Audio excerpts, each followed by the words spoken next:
Good evening, everyone. Thanks for coming tonight. Just still seeing a couple of people signing in, so I'm going to do the polite stall for about a minute or two. Might as well start off by introducing myself. My name is Tim Cusick. I am the president and co-owner of Peaks Coaching Group. I am one of the four-person development team of WKO4, along with Hunter Allen, Dr. Andy Coggin, and Kevin Williams. The four of us, as most people know, have been hard at work at this for a couple of years, and have been happy to get WKO4 out and live. We are doing a series of these educational webinars to just kind of help people along. If you've been following the webinars themselves, last week, Dr. Andy Coggin took us through a great understanding of individualizing WKO4, which allowed us for some looks in depth into the science of what you can do with it, individualizing your training, individualizing your analytics. What I'm going to do tonight is I'm going to take you through sort of the application side. It's funny, Andy and I always joke about it being an art and a science. Well, he's the science, and I like to focus more on the art. Not that I don't understand the science, I'll be glad to share that also.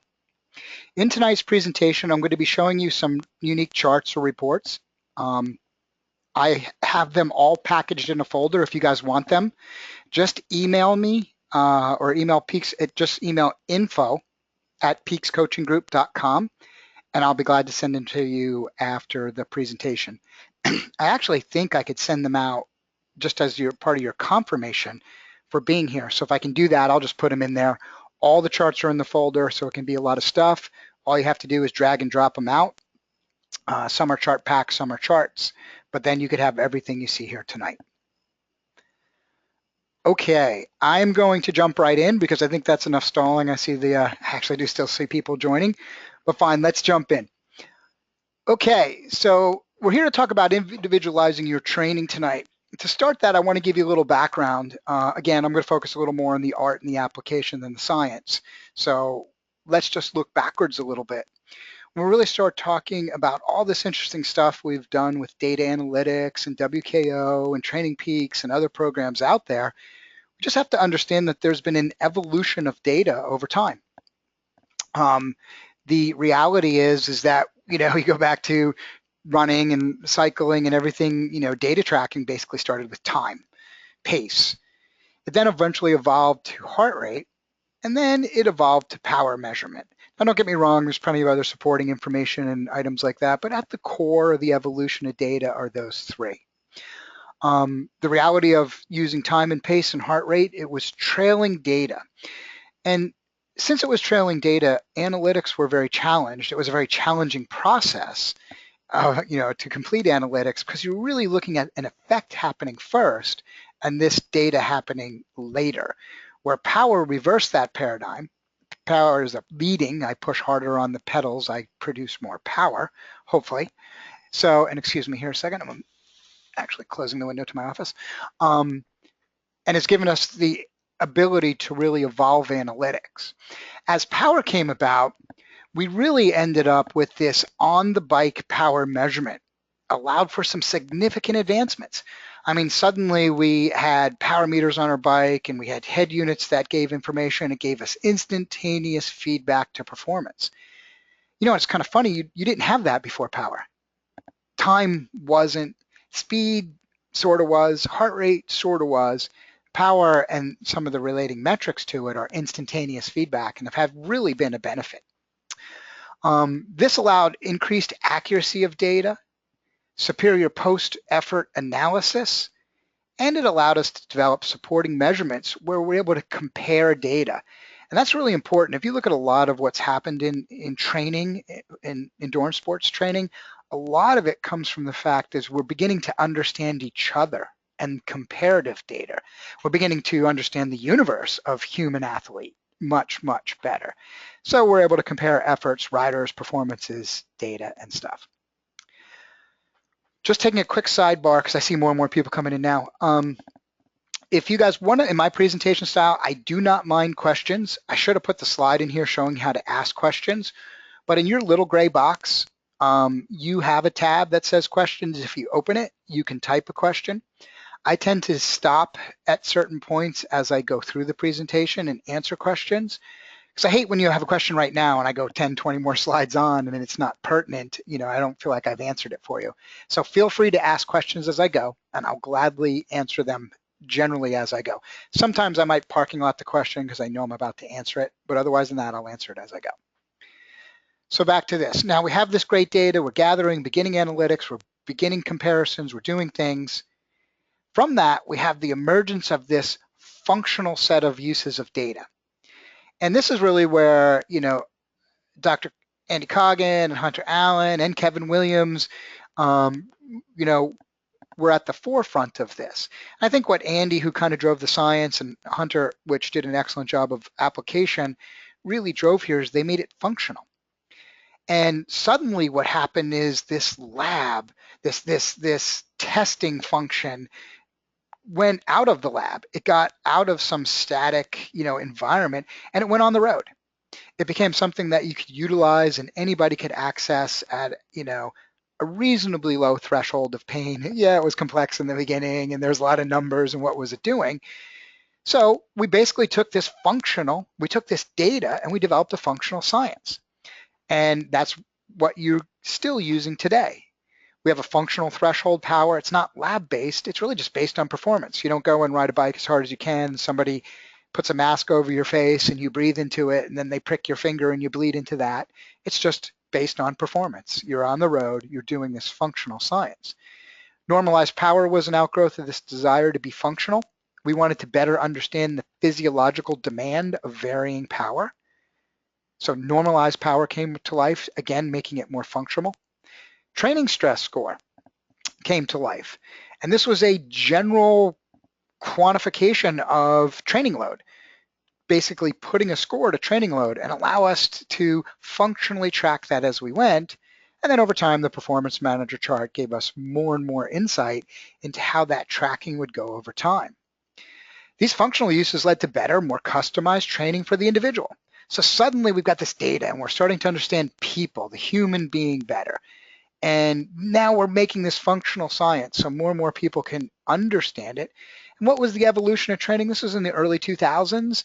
It just became more individualized. It became more custom, actually, based on what you were seeing, looking at, and analyzing immediately post, effort. The problem is, though, that's still based on a series of generalized rules. So functional uses, data observation, analysis led to development improved, but still generalized principles. What generalizes a lot of the training function right now that's in what we generally refer to as power training as a whole? Most of it's based off a FTP, a threshold. So we establish this functional threshold power, this FTP, this threshold, this lactate threshold, most similar to lactate threshold. And we use that as the basis for a lot of the metrics, a lot of the analytics we're doing. It defines our levels. All of the training levels we based off are based percentagely off of threshold. It defines things like IF, which defines NP to some degree. NP feeds into IF. It defines training stress. Training stress score, that is obviously in a relationship to IF and training stress score, that's part of the big factor. Even your PMC, your daily input of numbers, basically is based off a threshold setting. So the reality is all of the rules that we see today are customized, they're personalized, but they still have at their core this general principle. The challenge is, how do we move off that? The challenge that the general principle actually presents is not everybody fits in that bell curve. And whereas this is a significant improvement in training, it wasn't the most optimal. There was still something to be gained. We still had the ability to gain additional training effectiveness and efficiency by individualizing. When we look at a bell curve of athletes, you basically have, don't get me wrong, it was really well done. And it generally functions, the rules function pretty well for a lot of people. But the reality is you have outliers which you might have heard to the term of normalized power buster. You might have outliers in Ironmen tend to be outliers. You have these extremes, these people with unique physiology just doesn't fall within the bell curve. And even those who fall within the bell curve, we don't see this total ability to maximize the effectiveness. So really we have this challenge of generalization. To tackle this, we have to basically start with the principles of training. So I've seen 5, I've seen 7, I've seen a lot of people present it, but you have specificity, overload, progression, recovery, adaptation, reversibility. And down there in the bottom, I put individuality. Obviously, we're here to talk about individuality. What is it? Well, the reality is it's pretty simple. The individuality principle is that differences exist in the adaptation to training in people, in the human being. Analytics are the key to determining individuality. Why is it such an important role in training? Well, if you took the principles and kind of broke them up, if you're a coach, and I'm going to talk, most people here are coaches. As a coach, it tends to be the language I use. When we think about what we do in building training plans and working with athletes, you really have kind of 3 core things. It can be broken down into more, but you are doing diagnosis. You're looking at an athlete, you're understanding what makes them tick, strengths, limiters, performance, different stuff. You're applying a prescription. You're coaching, you're applying a training plan, an improvement plan, a psychological plan, whatever it is, but you're applying some prescription. And then you're tracking, hopefully, positive adaptation. If you start to think about individuality, right, and I know I'm repeating some of these because there's often ones that go across multiple categories, individuality isn't as much in there as it really is something that sits above all of the principles. I don't mean sits above in the sense of more important. I mean sits above because it kind of works out in my little chart there that it's up top. But the reality is you apply individuality to all of the principles. It's something that if you could better understand the human, you can better apply the principles. So the reality is individualizing each principle is the key to increasing training efficiency and effectiveness. So what is individualized training? A simple definition. It's training that recognizes the unique physiology of the individual athlete, allowing for specific, highly focused diagnostic analytics, training prescription, and individualized performance analytics to improve your efficiency and effectiveness. That's what it is. That's where so much of power training is going. We designed WKO4 as an analytical engine to support people's ability to do unique diagnostics, to dig into these analytics, because we didn't, to be individualized, to allow coaches and athletes to analyze at a one-on-one level, you can't have a basis of rules and process. You need individual discovery and format. So what I'm going to do is take you through some of the things you can do with WKO4. I'm going to show you all of my charts on screen because it tends to make them clearer. I don't mind answering questions, and I will send you guys everything that's on here. Request it just in case I can't send it out at info@Peaks Coaching Group. I'm going to break my presentation into the same 3 phases: diagnostic, prescriptive, and tracking of adaptation. So let's start with diagnosis. One key to diagnosis is it's a pretty simple process that's really complex to do. You really need 2 key elements. It's a specific determination of the rider's abilities, strengths, and limiters, and the specific demands of the target event. I mean, that's just the reality, right? It is what we do. You have to take a person who wants to accomplish a goal. You have to look at that goal and the demands of achieving it and put the 2 together and come up with a training plan that works. When we look at diagnostic tools, we have a little bit of pyramid of tools available to us: history, phenotype, power profile, power duration profile, and some specific analytics I'm going to show you. Some of these you might have seen, some are new, but you start with history. History is always like a treasure hunt. There's people who come to us and say, wow, how did you guys figure this out in WKO4? Well, we go treasure hunting sometimes, and we look at data, and we're looking for patterns, and we're doing unique relationship analysis and stuff like that. So you start in this treasure hunt, and you see if it's going to take you somewhere. So one of the things that we're really looking hard at and working with and getting into charts at this stage and what we're doing, I think one of the strongest things since the introduction of power duration curve, I'm not going into the power duration curve, you guys. If you didn't see Andy's presentation last week, I would absolutely go to our website at peakscoachinggroup.com or go to trainingpeaks.com and watch it. He did a fantastic job of going into the power duration science and how it individualizes. I'm, again, going more into the tracking and application. So here's a very interesting chart, mFTP versus CTL. And it tells us pretty much, I'm going to use my Joe Ryder athlete. It's not somebody I coach. It's a sandbox. At this stage, because I'm limited, I'm only working with pro athletes who all have a data secrecy clause, so I can't show much of that. So I'm using a sandbox group of data. The reality is here, you see this is a training athlete. We're doing a scatter plot in this sense. And we're able to take a look at as TSS per day goes up, which we typically would call a CTL calculation. This is tracking their modeled FTP per day. And then I've put a simple linear regression line in the midst of it. And you can clearly see as this person grows in CTL, their threshold still goes up. It's interesting to note that this particular athlete rarely in a year gets over about 80, 85, maybe 90. You can see they're spending a little 90 time over CTL. So this makes sense to us. It's a little bit of a blinding flash of the obvious, but yet I can measure this slope. I can see what percentage gain that they're picking up for additional CTL. So if I was to look through multiple years of this, if I was actually clicking on my program, I can compare.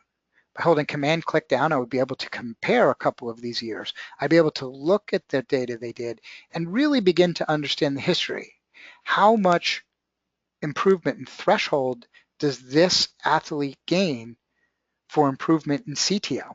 Is it worth me going, convince Joe Ryder, you need to train 4 more hours a week, because if we get your CTL up here, you're going to be 20 watts faster. So an excellent, cool way to look at history, mFTP versus CTL tracking. Another one of my favorite charts, I'm going to show you 2 versions of this, and this is in the default pack, you should have this, is a comparison of CTL, TSB, and Peak mFTP. So what you have here in the blue dots is you're looking at the relationship of mFTP to CTL all data, and that's an average. This is the same Joe Ryder.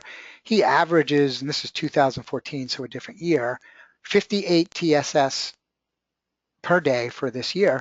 So he's not a heavy trainer. He's not putting in a lot of training load. And he pushes, you can kind of see it up here, same about 85, kind of tracking across for you, about 85 CTL at the height.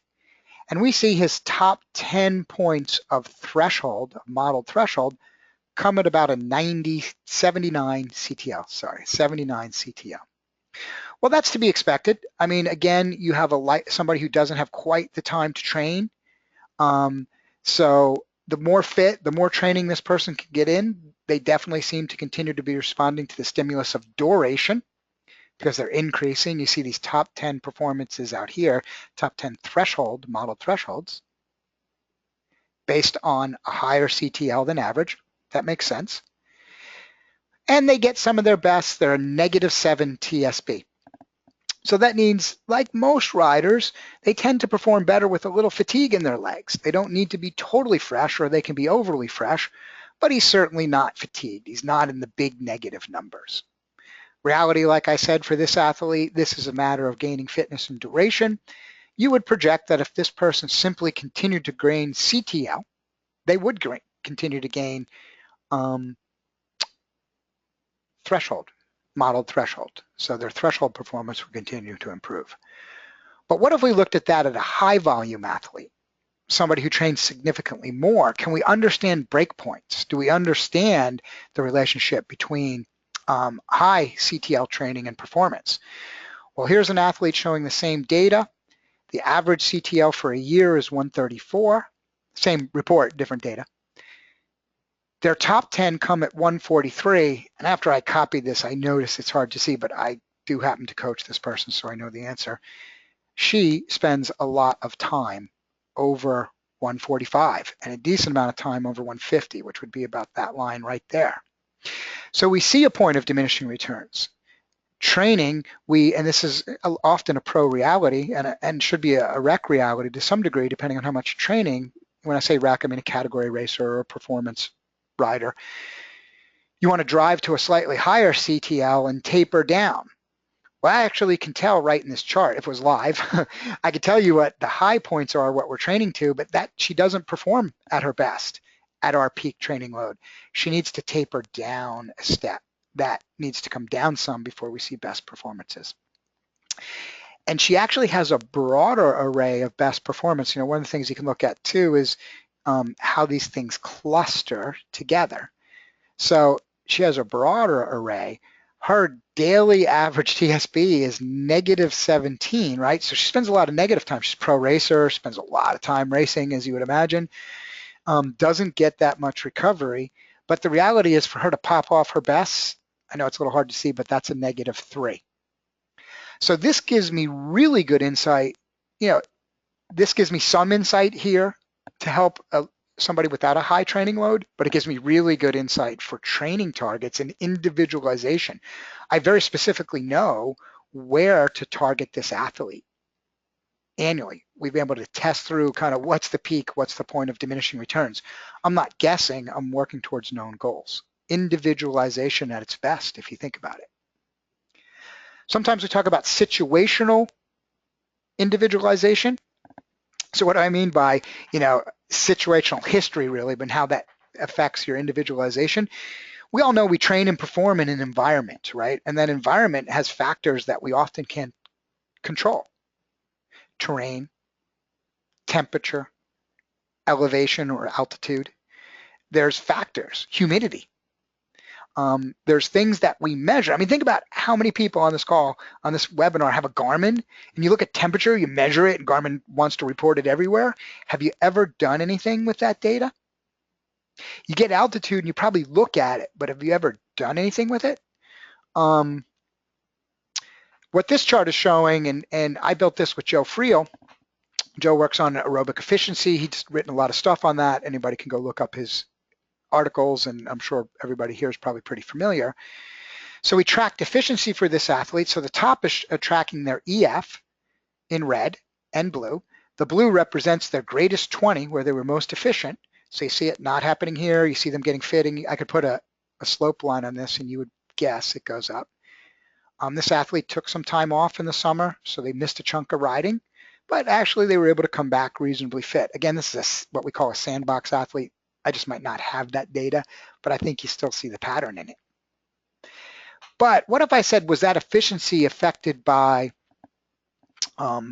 temperature? So I built a chart, binning. So here's the overall efficiency for all workouts. His average efficiency is 1.4. But now I binned it by temperature. Here's 60 to 69 degrees Fahrenheit, 70 to 79 degrees Fahrenheit, 80 to 89 degrees Fahrenheit, 90 to 110 degrees Fahrenheit. I didn't go to 110 because if you go over 110 degrees and you're still riding your bike, you deserve whatever happens to you. So there's my chart. So he actually has a slightly lower efficiency at 60 to 69. He's pretty efficient. He's above average at 70, 79. He's actually at his best 80 to 89. But as soon as you start getting over that 89, look what happens when you get in this higher temp. Look how much the efficiency comes down. So if you have an athlete that's training in the summer, lives in San Diego, lives in South France, you can predict. I understand what's going to happen to them in training and performance. I use this chart for one of my pros. I was presenting at TrainingPeaks University. We were watching on the screen my racer race in 90-degree temperature, and I already knew this person had a problem, has a bigger decline than this in temperature. Very small woman, can't clear heat really well, and I knew there was going to be a big drop off. And it was funny. We were able to kind of witness some of it in the struggle, and then we were able to look at the power file from the race later, and sure enough, she just wasn't as aerobically efficient in that temperature. So again, excellent individualization. In this particular chart, because I got the question a lot saying, well, what percentage of those charts? Well, it's 20, 20, 20, 28, 20, 26, and clearly there's a small amount here. You're not having, this person isn't living in that temperature a lot, but that's there. When you get this chart, you can see scatter plot by elevation.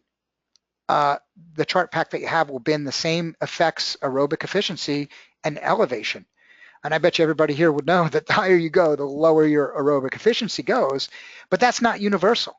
If we had 100 people on this webinar, the reality is the 100 of you would generally have, there'd be a pattern if I looked at all your data, but you each are unique. Some would sort of fit in the bell curve of the data, and some would be outliers. And that's what this individualization and using this situational, using this ability to look at history, you're treasure hunting these really unique things. If I was training this athlete, I'd be super concerned about anything over 90 and their ability to train hard. I would also here, just as some insight, I'd tell them to wear less clothes. Bet you 20 bucks they're overheating. Too many clothes. They don't like cold, so they overdress. Who knows? It could be a lot of things, but I would bet you that's it. Some of it's just temperature slowing things down, heart rate a little maybe, but bet you it's overheat. Okay, moving on to the next part in the pyramid with phenotyping. Andy again went over this in depth in the last presentation, so I don't want to go deep. We do have the ability to phenotype. Andy gave the science definition. I'm going to give you the application definition. Basically, phenotyping in its simplest format is grouping curve shapes as defined by the relationship of Pmax. How hard can you pedal for at least one full revolution versus FTP? FRC, how much energy can you expend above threshold in a steady state effort? Or in a non-resting effort, I should say. Steady state might not be true. Versus Pmax, again, maximal effort, and your FRC versus FTP into a common pattern group. Simply put, their power duration curve looks like your power duration curve, and we've just lumped them into same people. That doesn't mean somebody's might not reach higher. One of the things that I know people are struggling to get, it's the shape of the curve. And I could have put a power duration curve up here, but I'm going to assume most of you guys are seeing it. And in this chart, you're seeing the breakdown of those relationships and what's making a T-tier. This is actually Andy himself, so here you see all his years. If you were on the last one, you've seen this too. He's always been a T-tier. He's a very slow twitch, steady state rider. That's just his nature. His curve looks like other T-tiers, and it really is just a way of grouping and giving a common base understanding. We do have a classic power profile. It looks different. The reason it looks different, and I've already seen a lot of this, is you can customize this by times. Add your unique times, do different things with it. One of the things everybody gets lost in power profiling is they've got to exactly compare it. Am I moderate? Am I good? Am I very good? In the old systems, it was am I Cat 1? Am I Cat 3? The shape is more important. The shape of your profile. It gives you excellent insight into how you put out power, where your strengths and where your limiters are. And that's part of the diagnostic phase. I would tell you I could look at this at Joe Ryder. I could tell you a couple things about him real first. He's an all-arounder to a T-tier. He's got a better VO2 max is obviously his strength. I can tell you from experience the relationship of his VO2 max to his threshold tells me he's not fully fit. He still has room to grow aerobically and get more fit. He's got not a lot of fast twitch muscle, and he's got some limiters clearly down here. He's more likely to improve his 1 minute than he is his 5 second. Now in WKO4, to better individualize it, we've introduced some new ways of looking at it. We have a power duration profile. And remember what I said originally, you got to go back to the shape. There's a lot of people say, what exactly does the number mean here? It's just a comparison to the same here, but the number doesn't mean anything. The number simply is we forgot to invent a way to take out the index in WKO4. We're working on it so we could just show no index like Excel would or something like that. It was funny, we just didn't see the need, so it didn't get done. Now we wish we did it. But what I've done to this one, as you might notice, is I've run an average of, so I'm basically just did a, and again, you'll get this chart. I just took an average of the athletes, all points, all comparative points, and then I just took a standard deviation plot of positive or negative. So I can, not only for me, and I particularly find this helpful for athletes, showing it to them, to better understand why we need to work on some of their shorter stuff, why this is a key area for improvement in the athlete, and why maybe we can make this strength a little stronger, because it gives us a quantitative measurement. So if I was to start coaching this person, and then maybe a year from now, they've had a crazy good year, and I should have put up some comparisons, and that line looked like, kind of went straight across here and higher up, I'm a darn good coach, right? I've earned my money. Hopefully that athlete stays with me next year. we have a good basis of understanding. In this particular sense, I'm using it as part of the diagnostic, but it's also part of the ongoing diagnostic. We can even estimate physical parameters. So here's Andy. He had this in his last chart. This is not an available chart yet, but it will be very, very soon. We don't have the expression to make it work yet, but it's getting programmed. He's estimating his VO2 max over the last 10 years. You can see as he's gotten a little older, his VO2 max has declined. He's also doing his muscle fiber type. He's estimating muscle fiber percentage. In this case, he's looking at fiber area. He's looking at, what percentage slow twitch versus fast twitch. So you definitely get some excellent insight, right? I mean, you're back in this history, you're digging through things, you've seen a phenotype, you see information, you do some, all the way up to the specific. So you go back to what I showed you here, you have the ability, before you ever write a training plan, to really go deep, to look at these different patterns, to way better understand the individual nature of the athlete. So when you start writing that prescription, right, you're working on individualization. Okay. Using that diagnostic, I want to give you a tip, this funny little tip that we've been experimenting with a lot in a way to make the power duration curve really more effective. So here's the power duration curve. You've all seen it. This is Joe Ryder's power duration curve. Probably has 1 bad second of data there, but you see a pretty good fit going through the power duration. You see his mean maximal power working through. And you can see here where he had one long file. I couldn't find it. I tried to clean it out real quick today, but probably left his Garmin on and drove his car around for a while.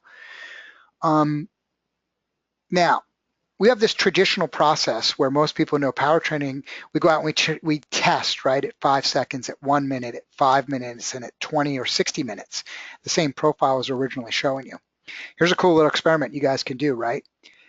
Test by the curve. What I'm going to call, and I know it's an oxymoron, unstructured testing. And here's what you do, right? You look at this curve in the MMP relationship and pick points where the curve is below. And then there it just happens to be, that's more like 4 seconds, as you can see. This one's right at 40 seconds. Here's a minute, is more up here. I want to see want this person to go out and crush one here. And for better or worse, this one's around 40 minutes. So what I can do with an athlete, and it works really well, because there's a lot of stress around testing. I'm sure you guys have been through that with your athletes and stuff like that.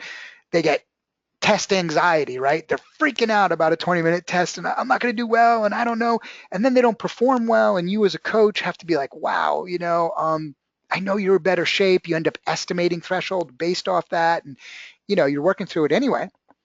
Take away the stress. Say to the athlete, hey Joe Ryder, here's what I want you to do tomorrow, right? Just warm up for like 20 minutes. Find the perfect sprint point. Find a slightly light gear and just crush it for 8 seconds. 10 seconds. Then ride around for 10 minutes, ride pretty chill, just endurance, find a cool little short hill, and then just crush it for somewhere around 40 seconds. Maybe not the same day, maybe come back and try that one later, but you need to understand the power duration curve. Every point affects the curve. So if you want to make it more and more accurate, tackle the little places where it goes under. Our curve does not bounce across the top of peaks. That was a decision we made. Everybody, I'm sure, might have seen the argument about the power duration curve against the critical power curve. I'm not getting into the science of the argument. All I'm telling you is the difference is critical power curves tend to get calculated based off more of a peak number and estimate your abilities a little higher. Is that an overestimation or what? Find out. That's up to you to determine.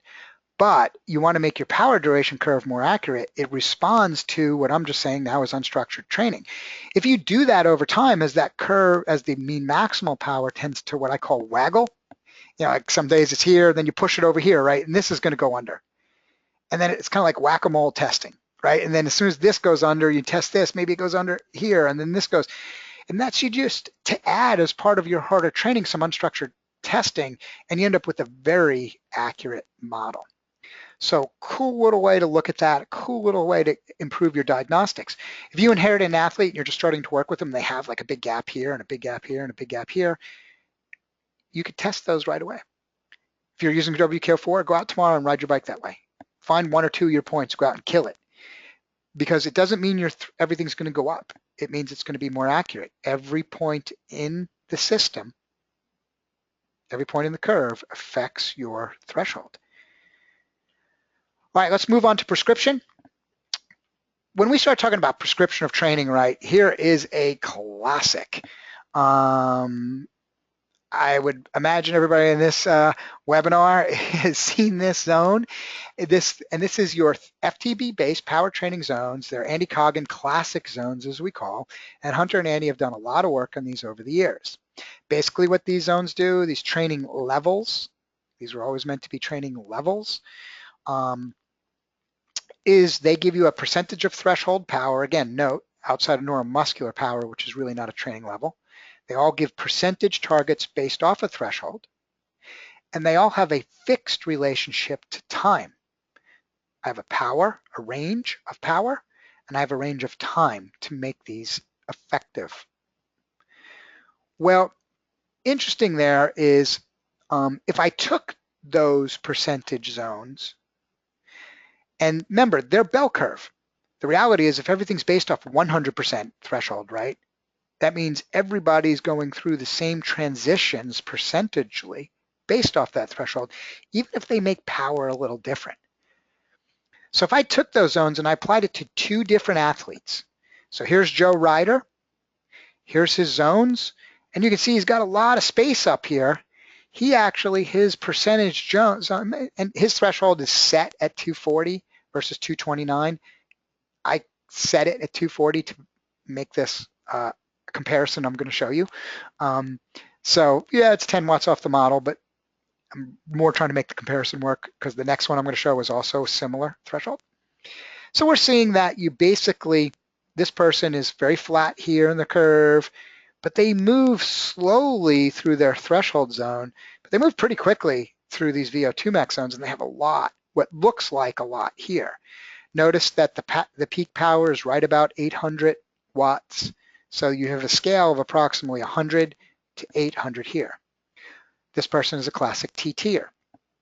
Now if I apply that and take a look at a sprinter, look what happens to the sprinter curve. Now it goes off the screen because I'm trying to scale it the same, 100 to 800.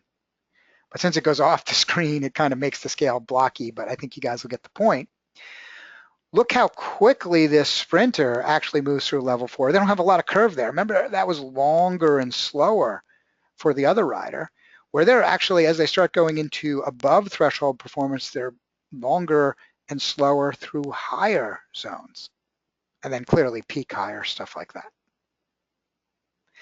If you tried to lay them side by side to get a view, and I tried to do this the best I could for you because we're looking at two different athletes, you pretty good feel for it. Look how quickly the sprinter's moving through this zone and slowing through here, but look how slowly this person moves around the threshold zones, but then quickly ramping up here. But yet, if you think about it, this system applies the same percentage. They both have similar thresholds. I think the model on both of them is right around 240, 230 to 240. I know this is set threshold again, but it's not model. So in that comparison, so the reality is we need to, and one of the big individualizations here is move away from anchoring everything to a FTP level. And that introduces the new iLevels. We're evolving training levels. There's still a relationship to FTP. We're still anchoring certain in a way, but it's a combination now of your FTP and your power duration curve. That range is what you're seeing here. What we need to evolve is a limit of controls. So if you looked at them side by side, here's rider one in that experience.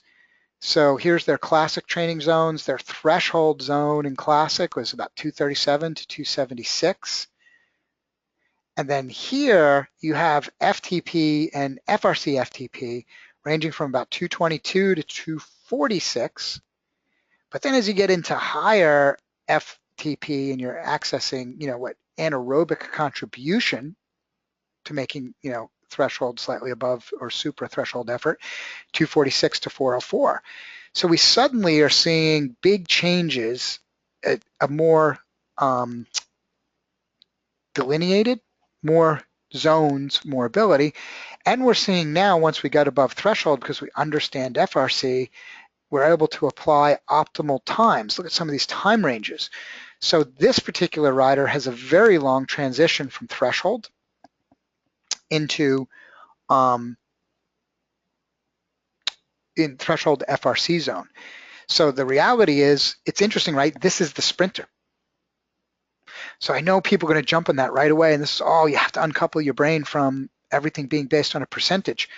So a good sprinter, a good pursuiter, someone who has a good 1 minute and good anaerobic capacity, this person has about a 28 FRC, 28 kilojoules, they actually can contribute a decent amount of threshold anaerobically.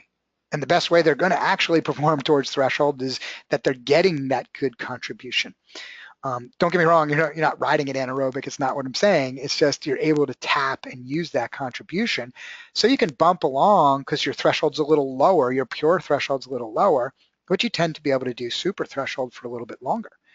Broad range there, and then, pretty good ranges here.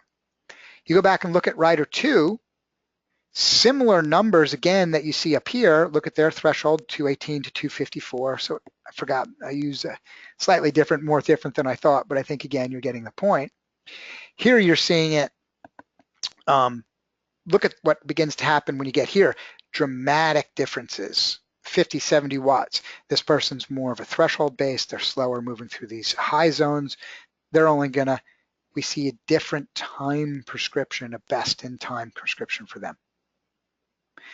And again, you guys, I've seen 2 or 3 questions, but I'm answering them as I go. If you guys have them, feel free to ask them. Just click the question thing and throw them in. So let's look at the new zones here. So the reality is now I'm showing rider 1 and rider 2. Look how similar they might look. Look, their recovery, 131 to 128. At endurance, look how similar they look. Now look at how different they look at going in these high ranges. Similar thresholds, but this person has a lot more fast twitch muscle. I'm sorry, this person has a lot more fast twitch muscle, gets a lot more anaerobic contribution, where this person has less fast twitch muscle and gets more of that contribution, is more of a aerobic. They have less FRC and less fast twitch muscle. So it's just, again, suddenly by making this unique, we're seeing an optimization of people's targets in places they target within the training zone. So pretty cool thing, pretty cool effect when you start talking about iLevels, and that's just something that works. Another thing about iLevels, guys, I didn't touch on it here, but I'll absolutely tell you is super important, is all data contributes to it. If you go out and have a really hard ride tomorrow and you hit some personal bests on your MMP curve, that tweaks your model, that changes this. And it could change every day. It won't, well, it might. If you got off the couch and were riding every day, it would change pretty frequently. But that means it's immediately picking up micro changes in fitness. And since every athlete adapts at a slightly different rate, it's again individualized to that athlete because it's adapting as they adapt. That's really important. Because how many times have you been in a 4 to 6 week cycle with an athlete, like, oh, I think they're getting faster, but I got to wait for the next test, or maybe I'll guess they're faster, and maybe I'm just going to estimate their threshold. iLevels update as the athlete gets stronger, faster, better performance. Some of using this information, here's a pretty cool one. It's important to understand this, then I'll make the point is, so probably a lot of people here have had normalized power busters. Normalized power is a rolling 30 seconds average. I see some questions, I'm about to get to them. So the rolling normalized power algorithm is a rolling 30-second average. It better represents the physiological demand of variable efforts. It's harder, it's more demanding to your body to go hard, go easy, go hard, go easy, than it is to go steady.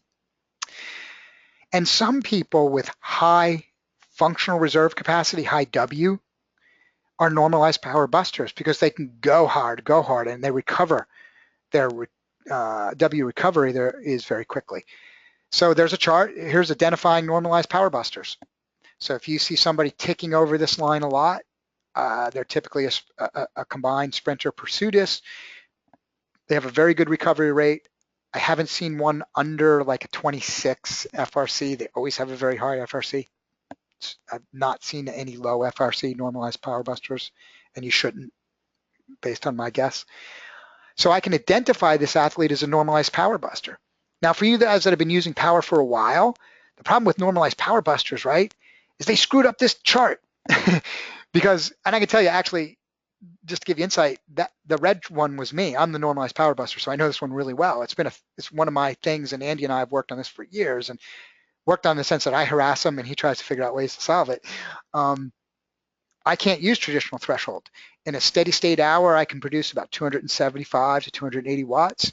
In a 1 hour super hard crit, I can produce 310 watts. It's normalized. It's just me. So the problem is if I use 310 as a threshold and then I go and do threshold kind of intervals, I can't do them. I can't do 2 times 20 at 95% or SST 88 to 93% because I'm oversetting my threshold. As soon as I go steady state, I struggle and the resulting fatigue is huge. But yet if I use my steady state threshold for 275 watts, based on that, my above zones are too easy and I crush them and I end up scoring too much TSS on intense days. Well, the reality is that's why we invented iLevels. Think about what I'm saying. It's no longer related. It's not all based on percentage. The below thresholds are, I'm going to show you why in a moment, but everything at threshold and above moves away from the classic anchoring of FTP and goes to following and utilizing the power duration curve as the system. Okay, I'm going to stop and answer the last 2 questions because I just want to be careful I don't get too far ahead. Is there a heat affected power chart similar to the elevation power chart based off individual efficiency? Yeah, it's in the pack. I'll send you. Again, if you don't get it, email me at info@Peaks Coaching Group. Joe and I spent a lot of time talking about, efficiency, altitude efficiency, heat, all effects on efficiency. In the end of the day, efficiency is a solid number for triathletes and riders. You should never look at one or a small amount of data when you're talking about efficiency, just like power to heart rate. But the reality is you can look at the trend, and you could even see in the athlete I was showing you, which I actually just pulled out of a sample set, you could absolutely see that person getting fit, what was happening to their efficiency and what was affecting them. So going back to talking about the iLevels, does it auto-adjust CTL on the charts based on mFTP daily? No, it doesn't, but it will off of set FTP. You will see probably very soon here the ability to just select use the mFTP so you don't even have to set and change it. We didn't want to do that at first because we wanted people to get used to working with it and using it before we kind of gave that option. Now that people seem to be getting pretty comfortable with it, it's a feature that's coming very quickly. So that you could basically there'll be a preference setting where you could just preference use mFTP and then it will recalculate everything for you. So the goal is, yes, to automate that. All right, now we're gonna go into some crazy advanced tips, right? So, all right, we've been looking at this, and we've been looking at this charts, and I think I have it here. Where am I going? So let's go back to this idea of Joe Ryder and the classic levels, right? Here's what Joe Ryder's classic levels looks on the power duration curve. But what does the power duration curve look like if I was to do iLevels? Well, there's Andy's iLevel chart. I should have done Joe Ryder's. I don't know why I forgot to copy that over. But again, you guys will get the point. So, and Joe Ryder's looks like this. So as a matter of fact, they're both T-tiers. They're similar phenotypes. So there's a reality to this. Look how much cleaner and targeted that allows us to target more spots, more places in the power duration curve and understand what's happening. It's funny, Hunter and I were talking about this morning.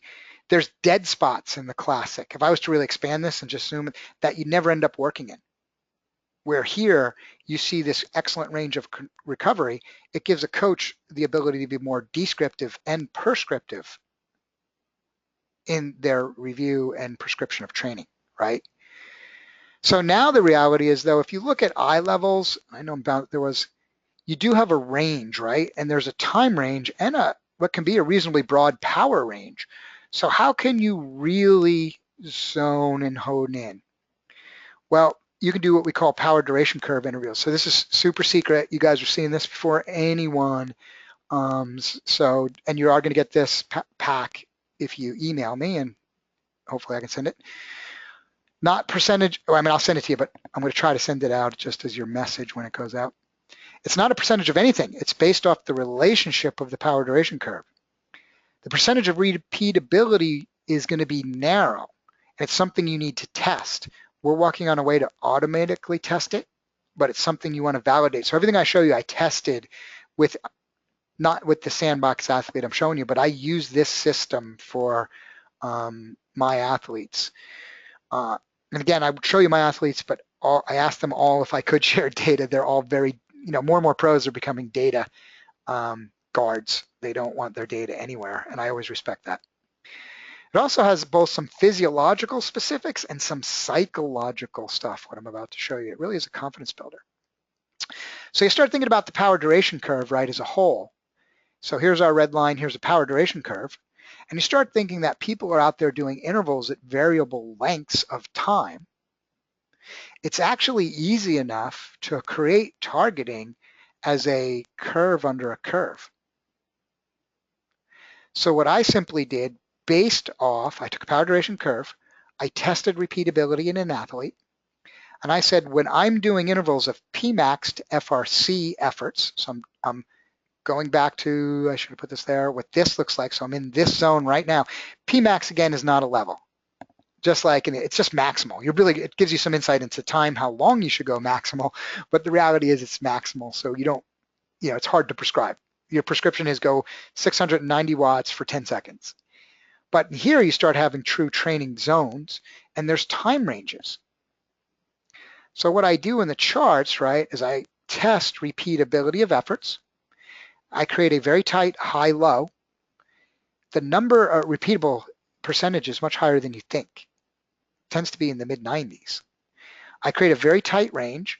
And if I was using the system, I could scale left and right. But let's say I wanted to do a 25-second interval.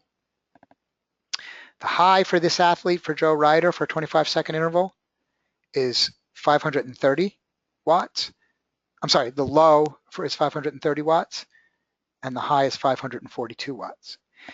So think about you're uncoupling this exact structure. How many times have you done intervals where if somebody has a hill that's only, I don't know, they tend to make it in 43 seconds? Or you've never worked with that athlete and you want to prescribe highly targeted 1-minute efforts, or for some reason, because you go back and you saw a weakness in their 1 minute and 25 second, you want to prescribe it. Or you just want the middle of a zone, you want to get in the middle of the Pmax FRC zone, which is kind of what I was doing here. I was just splitting it. You suddenly create a highly unique target. And I'll tell you, I've tested this. I've been the tester of the interval process for all year. And it works really, really well.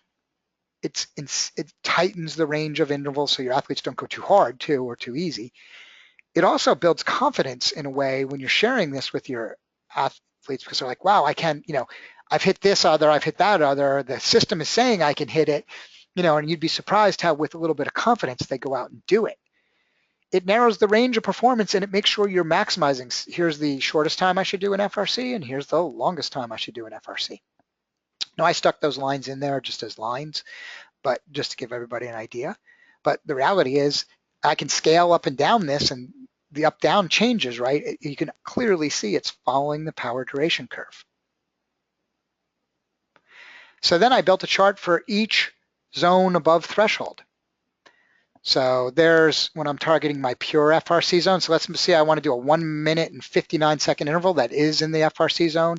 It's more on what we call the extensive side, but I create a really tight target. For this athlete, it's 310 watts to 320 watts.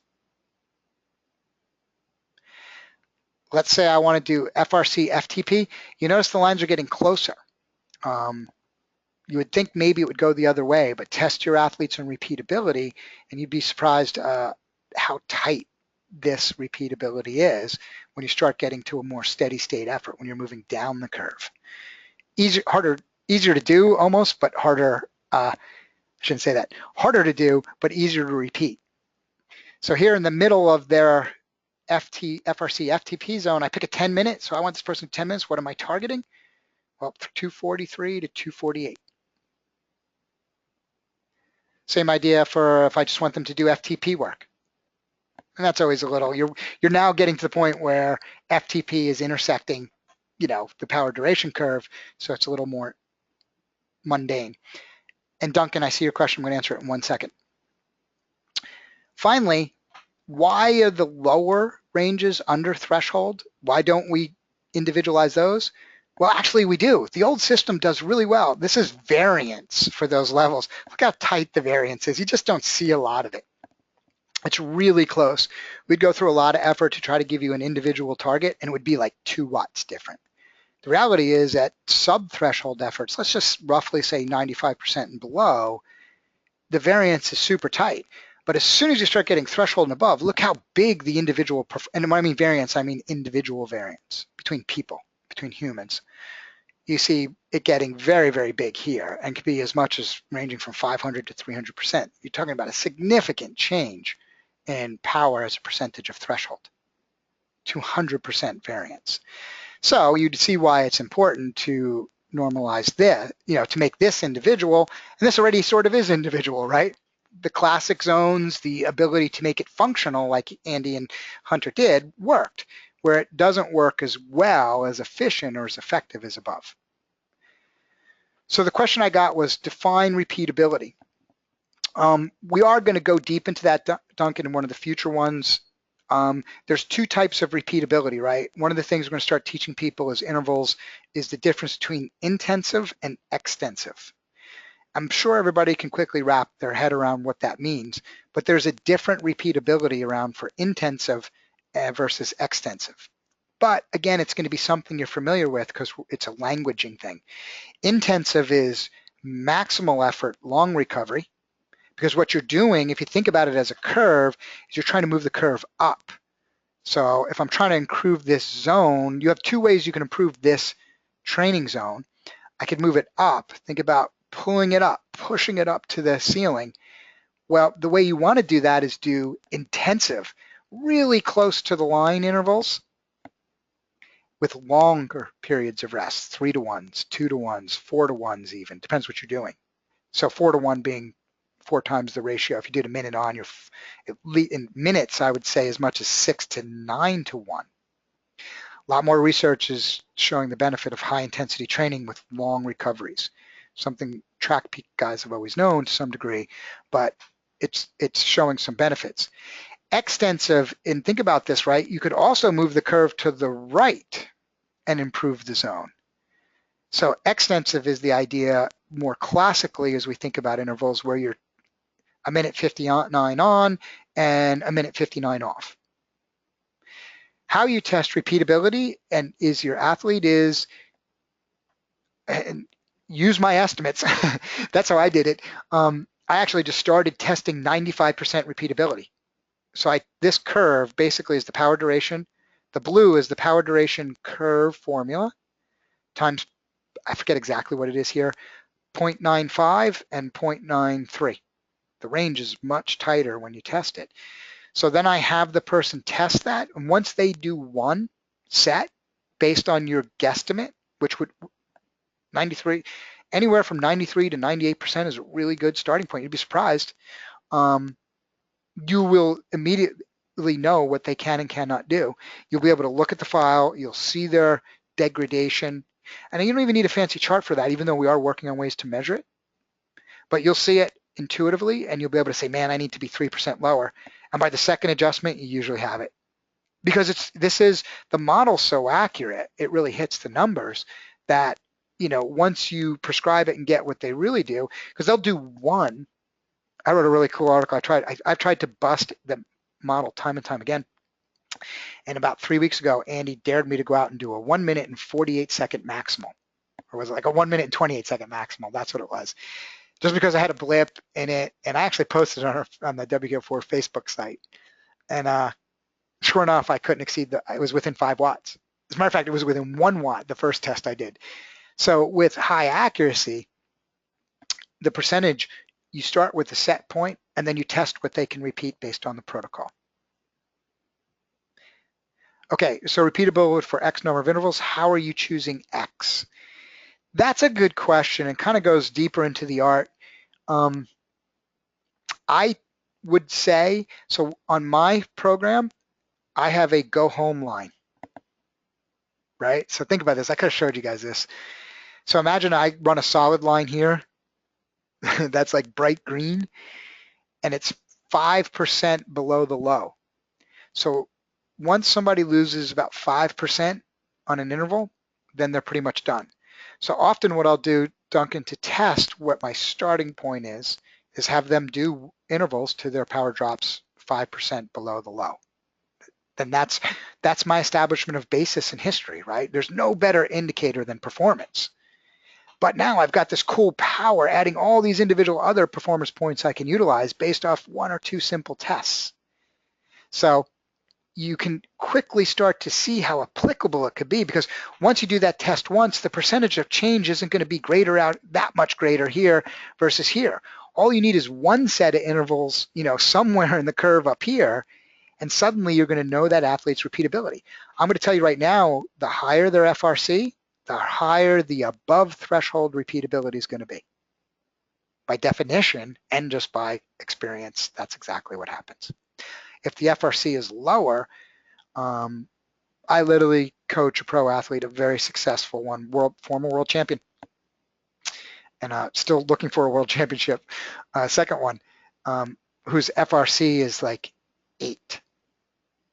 It's an aerobic sport, as Andy says, but repeatability of intervals and this and that, you see it. Same model applies. Same thing happens. Without that high number, they can ride this all day long. That particular person can ride at 90% of threshold for over 4.5 hours. It's crazy, crazy aerobic VO2 max machine. Unbelievable stamina. Just not that much up here. So you begin to identify all those patterns. So here you see the same example. Like I said, there you see the variability. All right, so let's get in the final. I always want to try to keep these to an hour and get people off. Let's talk about tracking adaptation, right, and responding to athletes.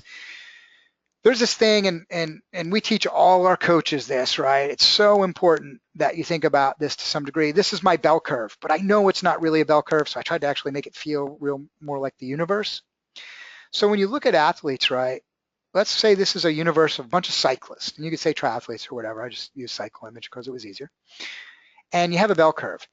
And in the middle, you just have like the average rider. And let's imagine now here on the left, we have riders with high FRC and low FTP. So here we have pursuiters and sprinters.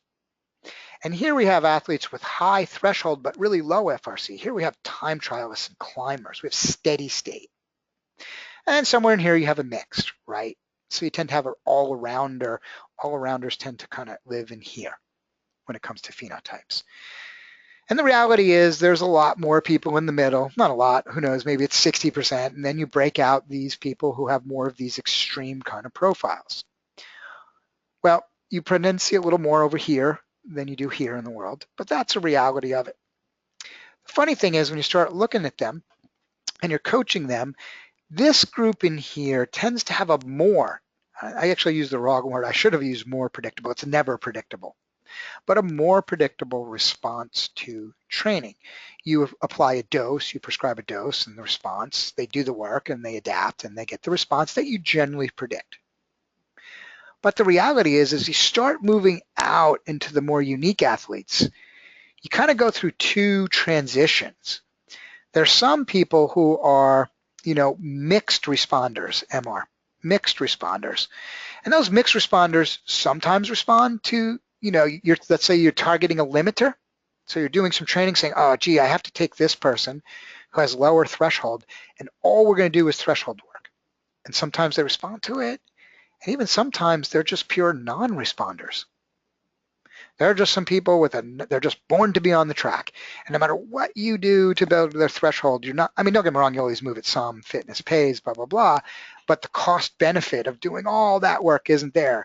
And as a coach, sometimes you have to just say, you know what? It's not beneficial to keep banging away at that. You're a non-responder. Or you're only a mixed responder. As a coach, when you're looking at that adaptation, you're always doing a cost-benefit analysis. That athlete has so many hours to train. That's the cost. You're taking up those hours. And if you're not getting result, i.e. the benefit, if the cost is too high for the benefit, then it's not good coaching. Same extreme over here, high FTP, low FRC. Some people are mixed responders, some are non-responders. I know Hunter's worked with Jeremiah Bishop for a long time and has, you know, spent like 2 years trying to, Jeremiah's very aerobic, he's this rider, tried to get more and more AC out of him, and it was hard. You'd have to put so much effort in for the return, it really wasn't worth it. It becomes a situation where, you remember the old adage, which actually has a lot of basis of reality, you train your weaknesses and you race your strengths. Well, if you did that across the this would respond very well. This group probably would respond reasonably well. This group, wrong strategy. This group needs to be train your strengths, race your strengths. So it gives us some insight into response. So when we start thinking about this tracking, let's think about tracking of response in both a macro and a micro style. And some of the things we can look at is training load comparisons, training adaptation comparisons, performance comparisons. So here's a simple one. Here's that same power duration without the plus or minuses. I just left it nice and clean for everybody. And I'm taking Joe athlete. I actually think this is Joe rider. And I'm looking at 2 different years, 2013 versus 2014. You could immediately see there's a different shape. Remember I said the shape is really important. So there's a different shape in that. And we could see they had some better FRC in 2014. They had some better stamina though actually in 2013. See that little gap there? But actually at the end of the day, the gap that really mattered was their long stuff. They were definitely more fit. Their ability to, 20 minutes plus was way stronger in the green year, 2013, than it was in 2014. So it gives you the ability, let's say you just take on an athlete who has power data for 4 or 5 years and you kind of know what their training was, and by the way, to make this work, if you're not using WKO4, just command click, and choose as many years as you want to compare. Now I can see, and then I can go back and say, what were they doing different each year? So it really gives me the ability to track change over time. I use this chart again just to think about it. It also gives me the ability over time, this macro cycle review, I could change what's happening to your VO2 max, estimated. What's happening to your muscle fiber type. I hate to say it, Andy, if you watch this recording, but you're getting older. So the reality is that's happening. His VO2 max is declining, and that's what you see there. So that, in this case, you're just talking about, it's probably training based to some degree, but it's probably more just aging and athletic maturity. You can also look at a microcycle. So power duration curve gets faster insight. So this goes back to the fact we were just talking about where it updates iLevels. The power duration curve gives faster insight into changes in fitness and performance, better allowing for the individual adaptation rate and response. Hard efforts immediately impact the model. It gives us insight. All points in the curve are important, and it shortens the dose and response time gap. The dose and response time gap, you as a coach, you're looking, an athlete needs to accomplish something, or I need to get them a little faster like this, or I need to do that for them. We need to get their time trialing ability up, whatever it is. And you start applying a dose, you go into a cycle, and you typically need like 2-3 cycles to see, is it beginning to take effect? Is what I'm applying, what I'm dosing, creating the desired adaptation? Well, in this system, you have a much shorter response cycle. And you could use that in a couple ways. Let's talk about measurement of specific dose. This is actually one of my athletes, crazy mountain bike guy. So at the end of the year, Mountain Bike Nationals was over and everything kind of was over and he was kind of out of racing, but he didn't want to slow down yet. So I said, look, dude, here's what we're going to do. He's a good 5 minute, 20 minute, but he's not really he wasn't that great of a 1 minute. He's strong all across the board, but he wasn't that strong at 1 minute. So I said, let's just spend a 3-week cycle and see if we can crush your anaerobic capacity. Let's do a lot of hard workout. Let's just go, throw down some big hits, and stuff like that, because we couldn't do it in season because the cost of finding out. I didn't know. I just started working with him actually in January. I wasn't sure what his response was, and I didn't want to take him through a cycle like this and exhaust him in a pro race season. So now the season's over and he wants to keep riding and he needs to be busy. I say, let's take a couple of weeks and find out. Well, instead of having to use 8, 12 and stuff weeks like that, I give him the specific dose.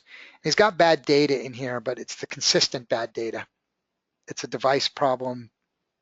I'm not even going to talk about the device, but the reality is just look at the shape. If you see his 1 minute time, yellow was where he was season up to the last it really is the last 30 days, because literally this happened in the last 2 weeks. Completed the system in the last 2 weeks. And then where he was, I could have clicked the last 30 days, but you see the last 90 days in red. He adapted. It's kind of funny, right? He adapts, he gets faster, his numbers are better. He jumps 60, 80 watts, whatever the number is. And you can see it, you could see the pre-test. We did a pre-test, and you can see the post-test. So you see it both kind of moving up in the area. So wow, in a 3-week cycle, he adapted. So that goes into my intelligence bank for next year. Next year, he has a bigger goal and accomplish more. I do know if I need to do a short-term cycle and tune his functional reserve capacity, tune his anaerobic capacity, I can move it in 3 weeks. I got a good idea already. He's a responder. I've done a short experiment. I've been able to measure the result. I know very specifically how he will respond. People tend to respond in the same pattern. They're very unique human to human, but an individual person is generally patternistic. So interesting bit of learning. Here's a really cool chart. This is my shark tooth chart that can be confounding a little bit. So what I'm doing here in this chart in the blue is I am doing a smoothed average ramp rate. So I'm running a 21-day ramp rate smoothing. So I can see what the rolling 21-day average is. And that's what you're seeing in blue. And what you're seeing in orange is the modeled threshold. This is the same athlete we were just looking at. So you can see in April, we did this, in March, April, we did this massive push. And I had his ramp rate over, like right at 910. He's a very tough trainer. He went through a surgery, an elective surgery here, so he missed a whole bunch of time. And then he just came back, and he's a very energetic, trainer. He just wants to go at it. So we crushed him for a little while, right? And he was a little bit of rest, you see improvement, and then a lot of rest, and look what happens. Look where his threshold gets on the move, right? Well, as we all know, it takes an average somewhere 4 to 8 weeks to adapt to exercise. So as this rider, his name is Adam, what is he? Well, look, I can simply take that period of time, measure the distance to when his threshold really started moving, right? I knew when I started the work. And basically, he hit it in about 6 weeks. So now I should have showed other athletes. I have one athlete who adapts in 3 weeks after big cycles. I know Hunter's that way. Hunter adapts very quickly to power. So now what am I able to individualize about this? This is huge. Because what this is telling me by training load, by measuring the progressive overload of training, because that's what ramp rate is doing, right? How much overload I'm giving them. Not just training load, progressive overload I'm giving them. It's different, related, but different. How much longer after that do they respond? So when I go to this athlete now and I'm like, dude, I'm going to crush you. You're going to struggle. We're going to, do 6 weeks of really hard-ass training. And you got to be patient for that to pay off. He believes me. And I know how to time his peaks better. See this here? Mountain Bike Nationals. Right there. Couldn't have nailed it better. Because I'd measured this from back data, by the way. I didn't just figure it out as we went. So you talk about individualization and making, performance more effective. There's a killer right there. Great chart. You're going to get it, by the way. It's nowhere else in the world. I haven't exposed this to anyone, period. I've talked to Andy about the theory, but even Andy doesn't have this one. So you guys are going to be ahead of all the insiders. Run across a couple of athletes, you'll be amazed at you'll quickly identify their pattern of, remember, it's progressive overload. It's ramp rate. It's not CTL. It's ramp rate to adaptation. Okay, I know that's kind of an abrupt end. I was like thinking, what's the transition slide? But I don't have a good transition slide. But I think you guys, I gave you some interesting stuff. You've seen really some of this application as a coach and how this data, can really improve your effectiveness and your efficiency in coaching. We've had some good questions, and it's Q&A. If you have them, pile them in right now. I'd be glad to answer them. I know an hour and 15 of a webinar gets long. I was trying to squeeze that to an hour. Got close, but please feel free to ask your questions now. If not, you can always just email them to me at info@peakscoachinggroup.com. Be glad to answer them. My email's tim, T-I-M, at peakscoachinggroup.com, so you can email them directly to me anyway. I hope you guys utilize and try these charts and stuff. Learn. My final message to you is build some of your own.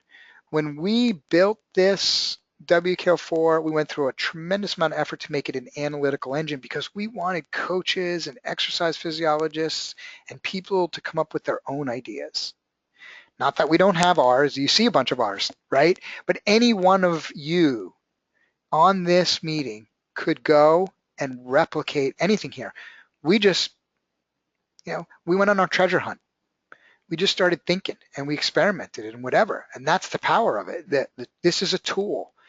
A lot of people thought we were creating this like highly specific solution. In the end of the day, we wanted to give you, the coaches, the exercise physiologists, the self-coached athlete, the athlete themselves, however you see it, the ability to improve and invent and make things, that work for you. Excellent. I think most of the questions that have been coming up in between were answered. That's it. Thanks everybody for joining us. Have a great night.